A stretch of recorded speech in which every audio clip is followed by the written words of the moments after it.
Welcome back. The courts were busy as usual during the week. Here are some of the top stories that we tracked. A federal high court sitting in Abuja, the nation's capital, last week Friday fixed the 21st and 22nd of January 2016 for the trial of the former National Security Advisor, Colonel Sambo Dasuki. Justice Hussein Baba Yusuf fixed the date after it granted Colonel Dasuki bail in the sum of 250 million naira. He is also expected to provide a surety who owns a property in the Federal Capital Territory worth 250 million naira. The surety must not be a person below the rank of a director in the civil service and must also swear to an affidavit of means. Colonel Dasuki is also to deposit his international passport with the court, and he must inform the court whenever he needs to travel out of the FCT.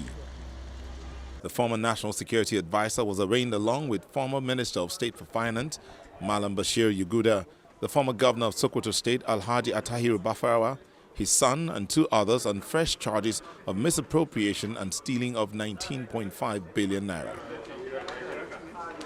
The trial of the founding chairman of Dar Communications, Chief Raymond Dokpesi, has been fixed for the 2nd of February 2016. Chief Dokpesi's standing trial on a 6-count charge of fraudulent and corrupt acts preferred against him by the Economic and Financial Crimes Commission. He's been granted bail with a sum of 200 million naira and two sureties each who must have properties worth 200 million naira. The sureties must swear to an affidavit of means, and in the event that the accused person is not available for trial, the properties will be forfeit to the government. Chief Dokpesi is also to deposit his international passport with the court. While Dasuki and Dokpesi get conditional bail, the detained leader of the indigenous people of Biafra, Mr. Nnamdi Kanu, has been admitted to bail unconditionally. Justice Adeniyi Ademola, who had last month ordered the Department of State Service to detain Mr. Kanu for 90 days, set aside his own order. According to him, the continued detention of Mr. Kanu after 2 months without trial violates Section 158 of the Administration of Criminal Justice Act 2015 and Section 35 of the 1999 Constitution. Justice Ademola held that there was no law permitting the DSS or any other security agency to detain any Nigerian beyond 2 months, especially as the facts before the court showed that there was no charge pending against Nnamdi Kanu before any court of competent jurisdiction.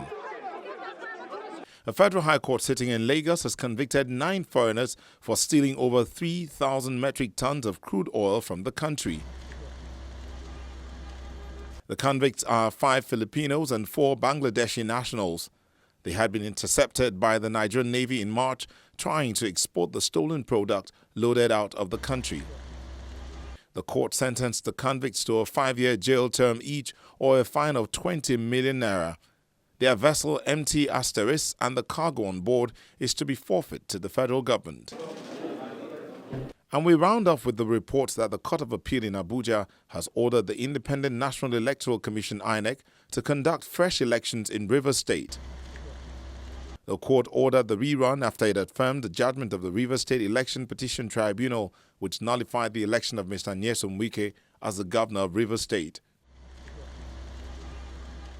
A 5-man panel of the appellate court held that Mr. Wike was not validly elected as governor, having failed to comply with the provisions of the Electoral Act and the electoral guidelines laid down by the Independent National Electoral Commission.